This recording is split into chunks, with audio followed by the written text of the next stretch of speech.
bonjour tout le monde, et puis merci d'être là encore aujourd'hui. Et puis là, vous ne regretterez pas votre coup, parce qu'aujourd'hui, on reçoit Jean Champagne. C'est une personne très connue dans le coin, premièrement à cause de son travail comme entrepreneur, mais aussi c'est un auteur. Hein. Il a fait le livre Crash récemment, on a vu ça. Il est impliqué dans plusieurs façons dans la communauté, puis c'est un peu pour tout ça qu'il a récemment reçu le prix Enracinement, le sommet Enracinement, en fait, là, qui a été pour l'ensemble de Beaucentre. Donc, on va parler de tout ça avec lui. Bonjour, Jean. Bonjour, Jacques. Donc, ça me fait plaisir de te recevoir encore une fois, même si on a quand même fait une entrevue assez élaborée concernant le livre là, récemment. Mais là, on va parler un petit peu plus de toi. Je pense que tu es une personne qui gagne à être connue. Et puis, toi, tu viens de la Beauce, hein? Oui? Ben, moi, je suis une personne de Saint-Georges, mais je suis pas mal devenu un 774 avec les années, ça c'est sûr et certain. Mais je suis né à Saint-Georges, je suis déménagé ici lorsque je me suis marié avec Louise, mon épouse. Puis depuis ce temps-là, je demeure à Beauceville. OK. Et puis toi, tu as été dans l'entreprise tout le temps. Est-ce que c'est familial? Est-ce que c'est quoi qui t'a donné le goût d'être entrepreneur? Bien, c'est vraiment une passion familiale. Mon père était entrepreneur. Ses parents étaient des entrepreneurs. Ils ont travaillé beaucoup pour le développement de Saint-Georges. Autant mes grands-parents que mon père. Mon père est un des fondateurs du Conseil économique de Beauce. Ma grand-mère est celle qui avait amené à l'époque les chemises Lapointe à Saint-Georges en lui donnant un terrain dans la 127. C'est vraiment des développeurs puis des entrepreneurs. Puis dans ma famille, il y a beaucoup d'entrepreneurs puis de développeurs. Fait que c'est une passion. Moi, je rêvais d'être un entrepreneur et un développeur. OK. Donc, tu as étudié là-dedans. Et puis là, tu en arrives à quel... As-tu commencé tout de suite en te lançant une entreprise ou... Bien, avoir le rêve de quelque chose puis la réalisation, c'est pas toujours du jour au lendemain. Non, quand j'ai terminé mes études, on était en grande crise économique, on était en 82. Il n'y avait aucun emploi. J'avais très bien réussi en finance. J'étais même chargé de cours à l'université. Puis personne ne s'est placé cette année-là. Zéro. Zéro de ma formation. Les banques avaient arrêté complètement le processus d'embauche. Puis c'est vers là qu'on devait aller. Fait que je suis parti en Alberta. J'ai vécu une première expérience. J'ai commencé par travailler sur la construction après mon bac. Puis après ça, en même temps, je travaillais sur la construction. J'ai suivi des cours en anglais dans le bureau de comptable en Alberta pour me faire des cours en anglais à l'université. Puis je me suis embauché dans un bureau de comptable. Fait que là, j'ai amélioré mon anglais. Fait qu'après une année là-bas, je suis revenu ici. Puis dans toute ma carrière, j'ai été directeur général. Quand je suis revenu après l'université, je devais avoir 24 ans. Je suis devenu directeur général d'une petite entreprise manufacturière, mais qui vendait aux États-Unis parce que je parlais anglais. Fait que dans le fond, de fil en aiguille, j'ai toujours été directeur général. Puis j'ai été aussi directeur général du Gypsy de l'époque, du CLD d'aujourd'hui. Ben oui, je me souviens de cette époque-là, justement. Moi, j'étais journaliste, puis on se côtoyait à ce moment-là. Et puis ça, tu as fait ça combien de temps?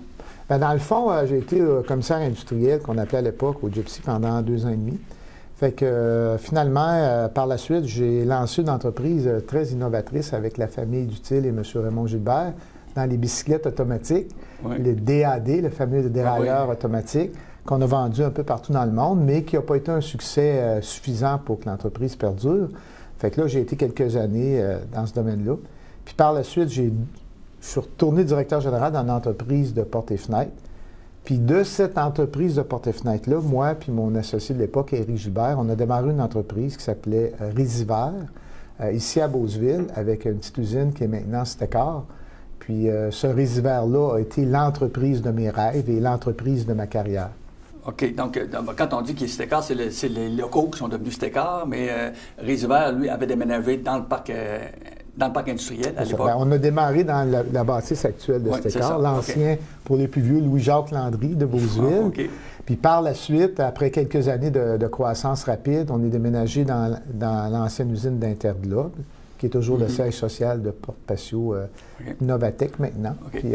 Et puis là, pour faire une histoire courte, toute une épopée chez Résiver, parce qu'à un moment donné, ça a bien été, pas tout, ça a moins bien été, mais vous êtes réchappé à vie. Puis, donc ça a fait l'objet d'un livre. Là, Oui, c'est sûr, on ne fera pas une deuxième entrevue de la même affaire, mais le livre Crash, le combat d'un entrepreneur, explique toute ma carrière de l'entreprise Porte Patio Résiver, des années très difficiles, de la relance et puis de la pérennité de l'entreprise.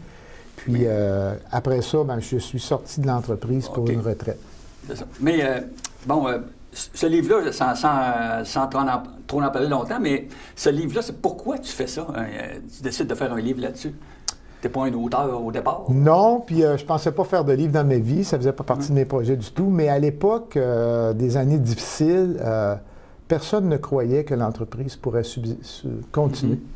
Puis j'avais une grande conviction ou foi, appelle-le comme tu veux, dans le plan d'affaires que j'avais.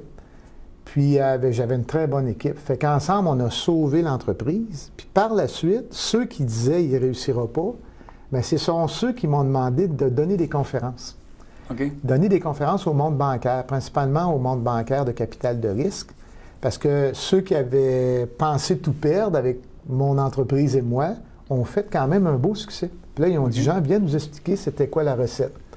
Fait que je me suis mis à donner des conférences, puis j'en ai donné aussi dans le milieu ici. Puis un jour, après une conférence, il y a une dame qui est venue me voir, elle m'a dit, ça m'a tellement touché parce qu'elle a dit, je viens de comprendre l'histoire de mon père quand j'étais adolescent. Puis là, après ça, tout le monde, après les conférences, venait me voir, mais Jean, tu devrais écrire ça. Tu sais, tu peux pas conter cette histoire invraisemblable, ce thriller financier-là. Puis à un moment donné, à la fin de ma carrière, j'ai dit, ben je pense que ça pourrait devenir un livre. Puis c'est devenu un livre, un très bon. Un peu pour aider les gens qui se retrouveraient dans des situations semblables. Oui, c'est ça. Je peux te partager quelque chose qui est nouveau. Là. Hier, j'ai reçu un email d'un entrepreneur de la région me disant, est-ce que je pourrais acheter 2 de tes livres? J'ai 2 de mes amis en affaires qui ont vécu des périodes très difficiles. Puis pourrais-tu leur écrire un mot d'encouragement? Je pense que ça résume tout pourquoi j'ai fait un livre. Je l'ai fait pour aider les gens qui peuvent vivre des situations difficiles comme moi, mais pour aussi permettre à des gens d'éviter des situations difficiles. Puis je rêve à une grande diffusion parce que j'aimerais que les jeunes qui étudient en affaires dans les universités ou les regroupements d'affaires entendent cette histoire-là. Parce que, tu sais, dans le fond, moi, j'ai toujours une ouverture à l'expérience des autres pour prendre mes propres décisions. Puis je sens que mon livre peut aider à des gens à prendre des meilleures décisions. Puis j'imagine que quand tu es jeune, tu es à l'université puis tu étudies pour devenir homme d'affaires, tu ne penses pas nécessairement que ça peut mal aller un jour puis que tu peux avoir à réagir. Ou... Bien, Jacques, c'est vraiment une très belle question, ça. Bien, premièrement, si tu pensais à tout ce qui ne peut pas marcher, tu n'appartirais pas ton entreprise. Hein? Il y a des gens aujourd'hui dans une économie qui est en descente qui vont en acheter des entreprises quand même. Fait qu'il faut que tu y crois, il faut que tu vois ta propre façon de faire. Puis ça prend, comme j'ai dit tantôt, beaucoup de conviction puis de foi que tu peux réussir. Puis, fait que dans le fond, ça prend ça avant de donner le go. Mais un coup que tu as donné le go, il faut que tu embarques dedans. Là. Ouais. Fait que ce livre-là, c'est un livre très réaliste. Parce que souvent, les livres d'affaires, c'est des gens qui disent, ben j'ai réussi ça, puis j'ai fini, ça a bien fini. Mais moi, mon livre, on parle plus des mauvaises nouvelles que des bonnes nouvelles dans ça. À la fin, on marque dans les épreuves qu'est-ce qu'on a appris puis comment on a réussi. Mais dans le fond, c'est un livre très réaliste. Puis de fait, le libraire a catégorisé mon livre dans une catégorie qui s'appelle un récit, mais qui est un thriller financier. C'est particulier parce qu'un récit, c'est une histoire vraie. Puis même si c'est une histoire vraie, il n'y a rien de romancé dans le livre. Puis c'est vraiment un thriller. Les gens, ils sont emballés de le lire. Bon. Et puis là, ben toute cette époque-là, là, c'est un peu terminé. T'es comme un retraité, mais en tout cas, j'aurais envie de dire un bénévole communautaire professionnel. Qu'est-ce que tu fais au juste présentement? Oui. Fait que quand, tu sais, l'entreprise a bien réussi. Tu sais, la relance de l'entreprise a fait en sorte que maintenant, mon entreprise ou l'entreprise qu'on avait, c'est le plus grand manufacturier de porte-passion en Amérique du Nord avec des usines aux États-Unis, des usines au Canada, dans l'Ouest, à Toronto, à Montréal, qui fait partie d'un groupe qui s'appelle Novatec. Fait que dans le fond, on a connu un beau succès. Puis moi, quand je m'étais associé à Novatec, j'avais une entente de 10 ans avec eux. Puis après 8 ans, j'avais à me questionner, est-ce que je continue? Puis je me suis intériorisé, les gens me connaissent, j'ai fait un plan, j'ai toujours des plans. J'ai mis les points positifs, les points négatifs, les opportunités. Puis à la fin de ma conclusion, ça m'a dit, Jean, tu peux faire autre chose pour terminer ta carrière active, on ne dira pas professionnelle. Puis cette autre chose-là, pour moi, bien, c'est aussi la continuité de ce que Louise et moi, on a fait toute notre vie. Parce qu'avec Louise, on a fondé le Club parental d'Aventuria. On est des instigateurs avec Paul, Serge et avec une autre personne de l'île Ronde. On a fait beaucoup de bénévolat à notre paroisse. Fait que moi, c'était de ma continuité aujourd'hui. C'est comme, je l'avais vraiment entendu dire que j'étais un bénévole professionnel, mais je pense que ça dit bien. J'ai choisi que pour une autre période active de ma vie, mon but était d'utiliser mes talents, mes ressources pour faire des projets qui vont aider les gens, comme je veux le faire avec mon livre. Fait que ma grande ligne directrice, c'est de partager mes ressources, dont mes talents, pour les autres. OK. Et puis ça, donc ça, c'est des valeurs, comme tu disais, là, que tu as un peu toujours eues.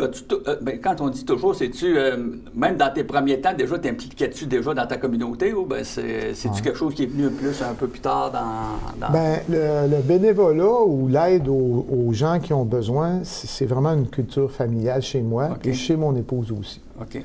Par exemple, la mère de mon épouse, Olivette, a fait partie du groupe qui a fondé le comité d'aide de Beauceville. OK, ouais. Et mon père a formé, par exemple, le regroupement social à Saint-Georges. Ma mère était instigatrice de la FEHAUS.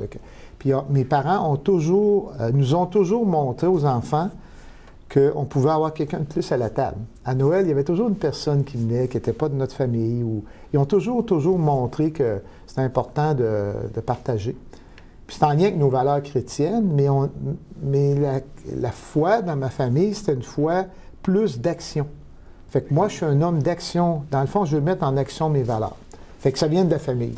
OK. Donc c'est vraiment guidé par tes valeurs profondes. Ces valeurs-là, du temps que tu étais patron d'entreprise, est-ce que ça l'a influencé aussi ta façon d'être un patron d'entreprise ou de... Bien, c'est ce qu'on dit de moi. Hein. Tu sais, on dit que j'ai été un patron différent, là, dans le sens... dans mon livre, on se sent bien. J'avais une proximité très grande avec le personnel. Les valeurs de respect, c'était très important. On ne laissait pas le monde dans l'embarras. Par exemple, quand il y avait quelque chose, quelqu'un avait besoin, on était toujours disponible comme entreprise. Puis ça m'a influencé avant tout dans mes relations, mais avec mes employés, mais aussi avec mes fournisseurs et mes clients. Okay. Parce que dans le fond, le respect, c'est une valeur, puis l'authenticité, puis la vérité, c'est des valeurs qui se vivent très bien en entreprise. Okay. Et puis, une des valeurs, je pense, qui est la tienne aussi, c'est la famille. Là, je pense que tu es un gars de famille. Là, et puis, d'habitude, c'est une question qu'on va poser plus aux filles, là, mais est-ce que c'était difficile, la conciliation travail-famille, quand tu étais si occupé que ça? Là, Bien, écoute, j'ambitionne de trouver un équilibre dans ma vie depuis toujours. Mais on n'est jamais en équilibre. Mais si on rêve d'y arriver, bien, on fait des mesures où on s'y approche. Bien, l'équilibre, pour moi, c'était, oui, travailler, amener de l'argent à la maison pour qu'on puisse avoir une bonne vie, une vie en équilibre. Mais c'est aussi, là, je vais parler de la spiritualité, c'est fondamental pour notre famille, ma santé physique aussi. Puis le partage, le don aux autres. Fait que l'ensemble de tout ça, ça fait comme un objectif global. Mais quand tu essaies de tout faire ça, puis tu recherches quand même un équilibre, tu es malgré tout souvent en déséquilibre. Ouais. Fait que ce déséquilibre-là, bien, Louise y a été pour beaucoup, parce que Louise, elle a créé, par sa façon d'être, le fait d'avoir été à la maison souvent, elle travaille plus à temps partiel, ou elle était à temps plein à la maison, a créé l'équilibre de la partie famille. Moi, j'ai pas, je peux te dire, c'est pas une farce, j'ai pas fait de devoir avec mes enfants. Hein, quand j'arrivais, bien, on avait un repas qui était bien fait. Les enfants, ils avaient fait le cours de piano, puis moi, je prenais la relève d'autres choses. T'sais. Fait que moi, j'avais plus des rôles, Louise plus des rôles. Puis ensemble, on avait une cause commune, c'était la famille.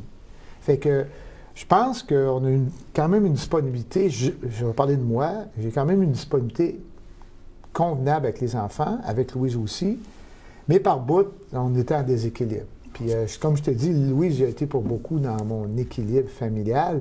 Puis oui, il y a eu des périodes dures, puis oui, il y a eu des périodes. Tu sais, la période de mon livre, on le voit, là, ces 3 années-là, tu sais, moi, à 4h15, j'étais dans mon bureau, puis j'étais réveillé avant ça, puis mais quand j'arrivais à la maison, j'étais un petit peu comme... je changeais de costume, je devenais un père et un mari. Mais quand j'étais au travail, j'étais intense. J'étais 100% de place, 100% de l'autre place. Mais ça y est, oui, pour répondre à ta question, il y a eu des périodes pas faciles.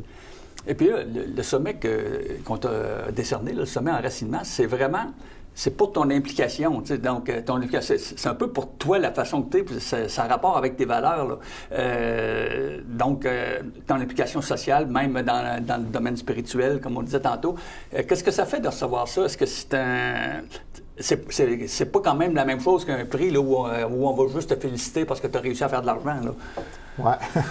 Bien, écoute, moi, j'ai été touché, Louise et mes enfants aussi, du prix, puis la vidéo qu'ils ont montré, je ne sais pas si vous allez le mettre. Oui. La petite vidéo du sommet, il peut être partagé ici. Je pense que ça représente bien qui je suis. Mais comme j'ai mentionné lors de quand on m'a remis le prix, être reconnu dans son milieu pour ses valeurs, c'est extraordinaire. C'est pas, parce que on en a eu des prix d'entreprise, l'entreprise qui exportait le plus, l'entreprise qui avait les meilleures relations humaines. Mais ça, c'est de la mathématique, c'est du travail, mais être reconnu pour qui tu es comme personne, ça m'a touché beaucoup. Puis effectivement, on a mis en évidence vraiment l'ensemble des sphères de ma vie, là, le genre d'équilibre que je te disais de tous les domaines, là, comment j'ai fonctionné. Là. Dans l'entreprise, avais-tu l'impression d'être perçu un petit peu là, comme une bébête à part, là, à cause que tu mettais de l'avant tes valeurs comme ça? Ou... J'ai jamais eu de problème. Les gens me posent... Ça, c'est une question qui m'est posée souvent. Est-ce que tu les partages, tes valeurs? Moi, j'achète pas le monde. Moi, je suis pas... Mais premièrement, mon rôle à moi, c'est pas de faire des prédications d'homélie. Moi, je ne dirais pas... Non, tu comprends. Non, je comprends très bien ça. Mais par contre, il y a un exemple que je donne. J'ai appris, moi, que d'ouvrir la porte à quelqu'un quand on rentre au centre d'achat, puis d'attendre qu'il passe, bien, je le faisais au bureau, là. Moi, j'arrivais au travail, puis j'ai toujours regardé dans le stationnement. J'avais des employés qui arrivaient en arrière de moi, j'attendais, puis je leur ouvrais la porte avant de rentrer le matin. Bien, ça a teinté ma façon d'être. J'ai été reconnu pour la poignée de main, ils appelaient ça la poignée de main du président. Les 5-6 premières années, je donnais la main à tous mes employés un par un tous les jours. Puis après ça, bien, ça s'est éloigné parce que l'entreprise était devenue grande, mais la relation de dire bonjour au monde et surtout de dire merci, il n'y a jamais personne qui m'a dit que c'était pas correct. Non, puis parmi la communauté d'affaires, c'était vu comme une façon une bonne façon de gérer? Ou, Bien, je t'avouerai que si on regarde, ça évolue beaucoup parce que moi, ça fait longtemps. J'ai passé mon enfant en 93. J'étais comme ça en 93. Mais les ressources humaines des entreprises ont évolué beaucoup dans le temps. Mais aujourd'hui, on dit clairement, dans les journaux des affaires ou les conseillers en affaires disent la rémunération, c'est pas le cœur qui fait qu'un employé va rester. L'employé va rester aujourd'hui s'il se sent respecté, s'il se sent reconnu.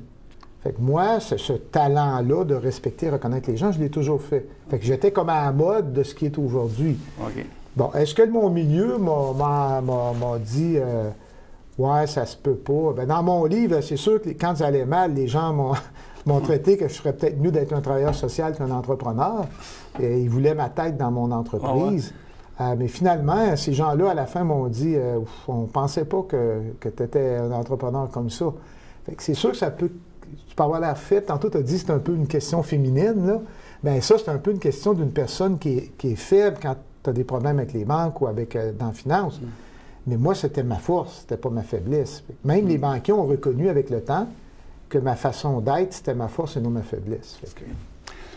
Et puis là, bien, on va se dire les vraies affaires. Là. Une personne qui est populaire, une personne qui est concernée par son environnement, tout ça, ça peut être un bon poisson à venir pêcher pour quelqu'un qui est en politique. Est-ce que tu as déjà eu des offres? Bien, on m'a souvent demandé... Oui, on m'a déjà demandé de faire de la politique, mais c'est quelque chose que je ne ferais pas parce que je ne serais pas capable de le faire. C'est pour quelle raison? Ça t'intrigue, hein? Ben oui. Premièrement, je suis une personne, mes valeurs, mais c'est aussi mes émotions. Je partage beaucoup mes émotions dans moi. Je suis une personne émotive. Je vis dans mes tripes. Je vis dans mes tripes aussi la détresse des gens. Je vis dans mes tripes la chicane. C'est un environnement où moi, je ne serais pas capable de faire.